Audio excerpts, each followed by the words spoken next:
Olá! No vídeo de hoje a gente conversa sobre um dos grandes romances do século XX e um dos livros que estava há mais tempo encalhado aqui na minha estante, que é o Contraponto, do Aldous Huxley, tido como, do ponto de vista literário, o romance mais importante do Aldous Huxley, apesar de que, inegavelmente, o romance mais famoso do Huxley é o seu admirável Mundo Novo.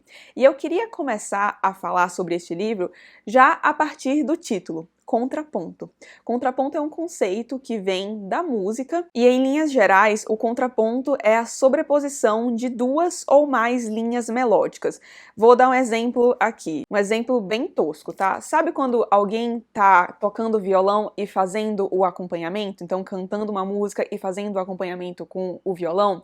Fica muito nítido que uma é a voz principal, que é a voz da pessoa que está cantando, e a outra tá ali só de pano de fundo, de acompanhamento. É o tipo de música que tem uma harmonia e uma melodia muito clara, mas tem algumas outras músicas nas quais diversas vozes se sobrepõem. E para esse tipo de música tem um exemplo que eu acredito que todo mundo conhece, pode não saber o nome, mas certamente já ouviu, que é o cânone em Ré maior do Pachelbel, que é aquela... sabe, né? Ai, vocês não precisavam me ouvir cantar, perdão, mas eu vou deixar o link aqui no box de informações, qualquer coisa.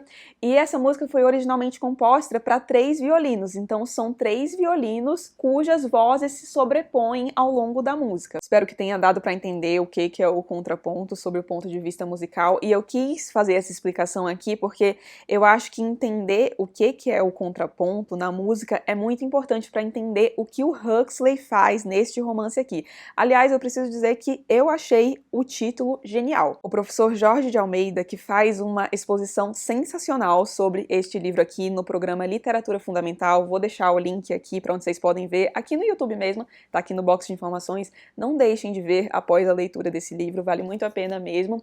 Mas então, ele define este livro aqui como um romance de conversação, e eu nunca tinha ouvido falar nesse tipo de definição, mas eu acho que cabe perfeitamente para este livro aqui. E por que isso? Porque aqui o Huxley coloca o foco praticamente 100% nas conversas que os diversos personagens têm entre si. Então daí o romance de conversação ou romance de ideias, que é como o próprio Huxley define este livro aqui. Então aqui a gente tem uma série de personagens, são muitos personagens mesmo e vão aparecendo ao longo da narrativa, tanto que eu recorri até a um caderninho para anotar o nome de cada personagem, quem que era quem, qual que era o parentesco, para eu me situar um pouco, porque no início do livro pode ser até bastante confuso, então já fica a dica aí caso alguém pretenda ler este livro.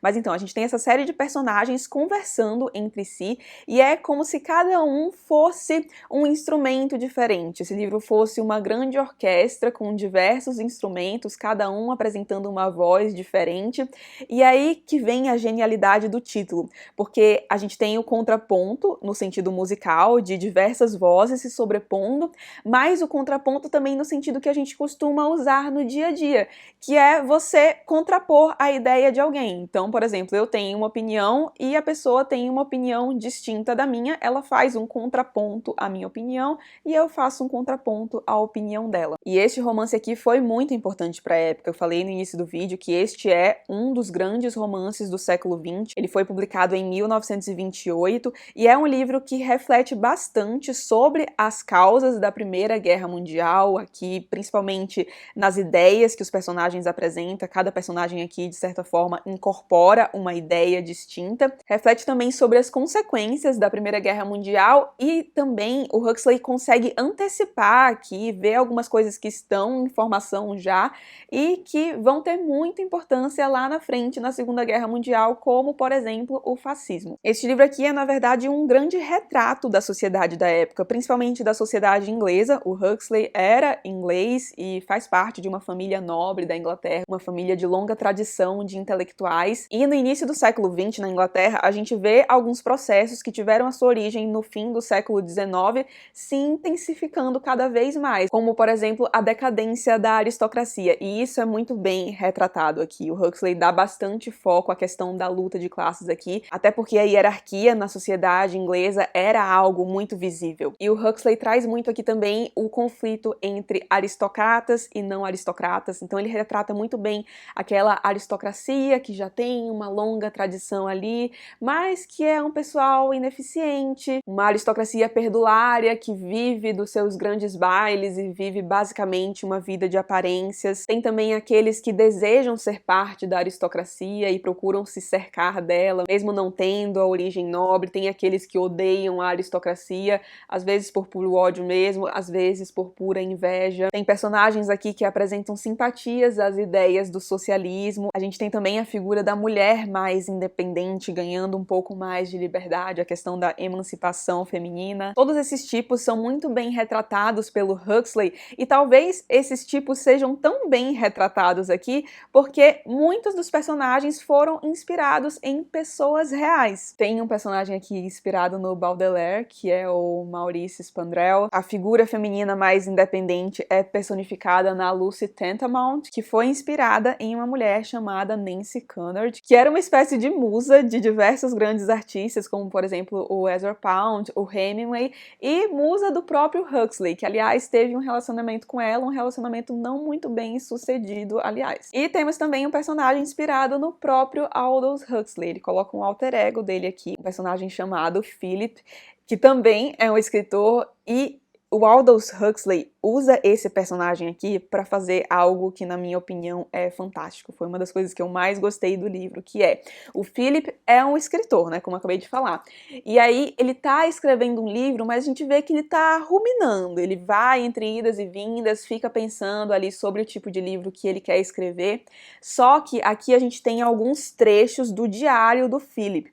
E no diário, ele vai colocando o que ele quer fazer nesse romance, vai divagando. Só que quando a gente presta atenção no que ele tá falando, no tipo de romance que ele quer escrever, a gente vê que, na verdade, o livro é exatamente o contraponto. O que ele quer fazer nesse romance é o que o Huxley faz em contraponto.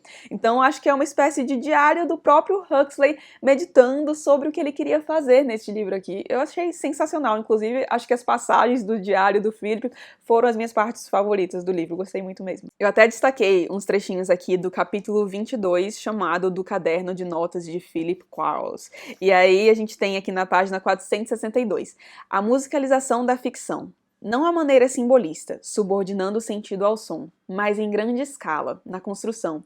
Meditar sobre Beethoven, a gente tem isso aqui, as mudanças de modos, as transições abruptas. Mais na frente ele coloca, pôr no romance um romancista. E ele também coloca, o romance de ideias, que é o que a gente tem aqui.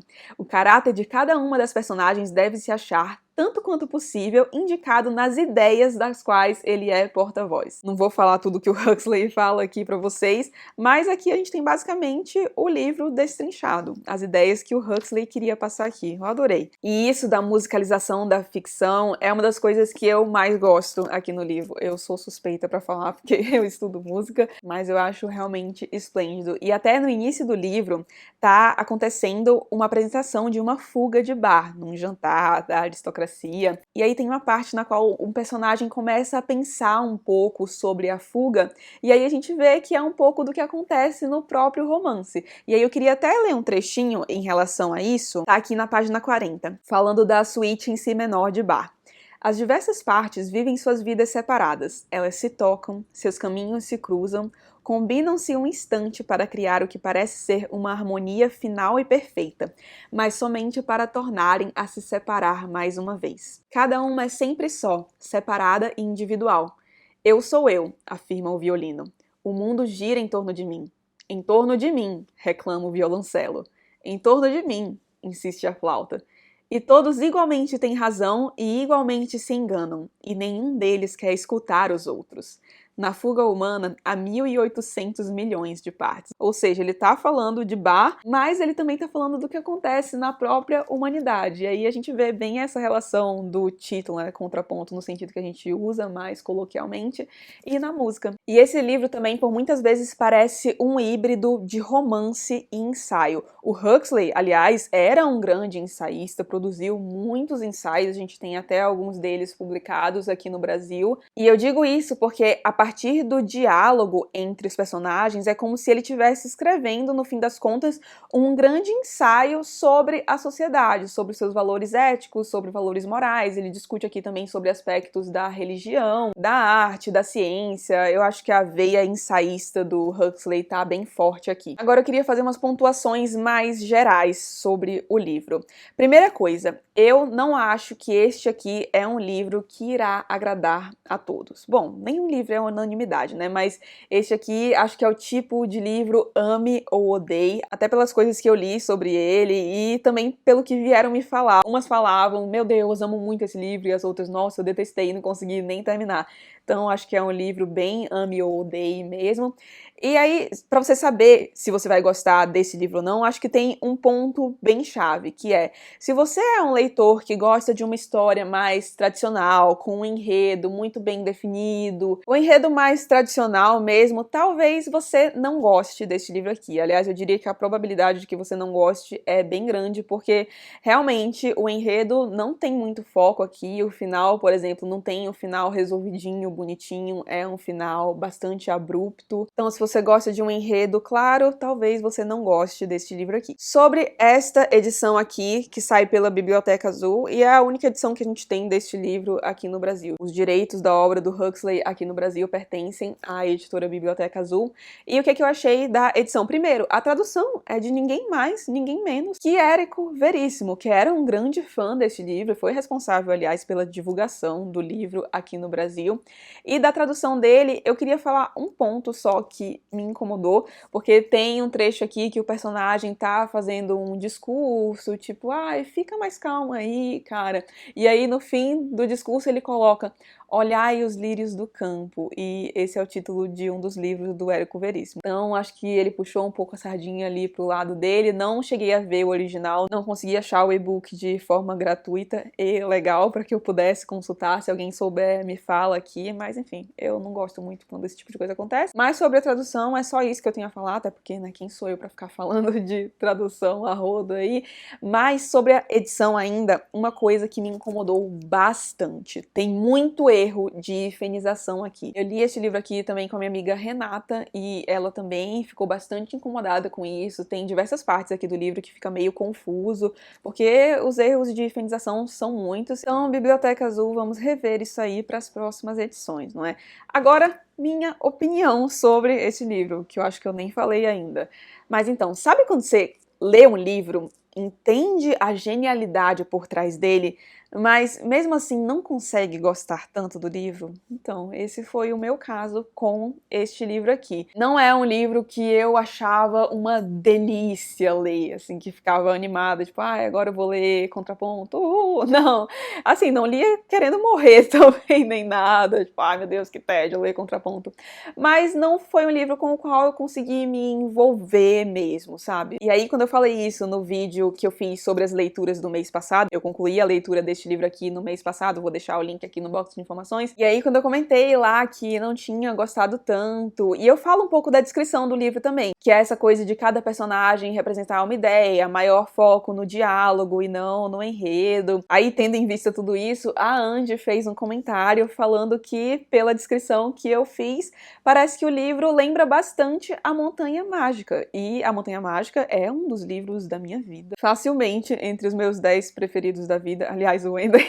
acabou de falar aqui, que ele tá me ouvindo aqui fazer o vídeo, e ele falou que lembrou justamente da Montanha Mágica quando eu falei que o livro era bom, mas não era legal. Mas eu acho a Montanha Mágica legal, que fique bem claro, o Wendley só acha bom. Mas voltando pro comentário da Angie, então ela pergunta por que que eu gostei tanto de A Montanha Mágica e não gostei tanto desse aqui quando eles parecem ser bem parecidos. Então, primeira coisa, A Montanha Mágica também é esse romance de ideias, romance de conversação, só que eu acho que o Mann tem um zelo maior com o enredo do que o Huxley. Aqui é muito mais focado no diálogo do que no enredo. Tanto que, por exemplo, aqui desculpem a palavra, mas eu tava um pouco me lixando pro que ia acontecer com os personagens, pro desfecho deles, eu não tava me importando mesmo, assim, eu tava mais interessada pelas ideias que estavam sendo discutidas, e na Montanha Mágica não, eu queria saber o que ia acontecer com Hans Castorp, o que ia acontecer com Settembrini, o que iria acontecer com a Cláudia, eu me importava com os personagens, sabe, então acho que o Mann faz um trabalho melhor nesse sentido, e faz um trabalho, na minha opinião, infinitamente melhor na questão do diálogo. Eu acho que o Mann desenvolve os argumentos de uma forma muito melhor. A estruturação do pensamento do Thomas Mann, na verdade, para mim é uma coisa inigualável. E eu também me interesso bem mais pelos temas que foram abordados pelo Thomas Mann. Eu acho que ele consegue refletir melhor sobre essa questão da guerra, sobre as causas da guerra, e fazer um microcosmo em torno disso, e acho que fica melhor do que aqui. Aliás, uma coisa para quem leu o Dr. Fausto. Aqui a gente também tem um caso de meningite, só que, meu Deus do céu, para quem leu o Dr. Fausto, parece que o Thomas Mann leu isto aqui e pensou algo tipo, querido, esse é o melhor que você consegue fazer com isso? Peraí, e aí fez o que ele fez com a meningite em Dr. Fausto. Então, eu acho que eu teria gostado mais desse livro aqui se eu tivesse lido antes da Montanha Mágica, mas como eu tinha a Montanha Mágica como o meu ponto de comparação, meu benchmark, digamos, aí acabou que o contraponto ficou meio prejudicada. Mas acho que eu daria, tipo, 3,5 estrelas talvez para esse livro, o que, pra mim, é algo bom. Mas, de qualquer forma, é uma leitura que eu recomendo, sim. Ainda mais para você que gosta de prestar atenção nessas coisas da construção do livro, com o diário que a gente tem aqui, dá para ver muito bem isso. O Huxley foi genial aqui, isso é inegável. Só que o que ferrou para mim é que Thomas Mann foi mais genial que ele. Mas recomendo fortemente para vocês aí que gostam de romances de conversação. Me contem aí nos comentários se vocês pretendem ler ou se depois desse papo todo aí vocês querem passar longe. E se você gostou do vídeo, não esqueça de deixar um like e de se inscrever no canal caso não seja inscrito ainda. Um grande beijo e até o próximo vídeo.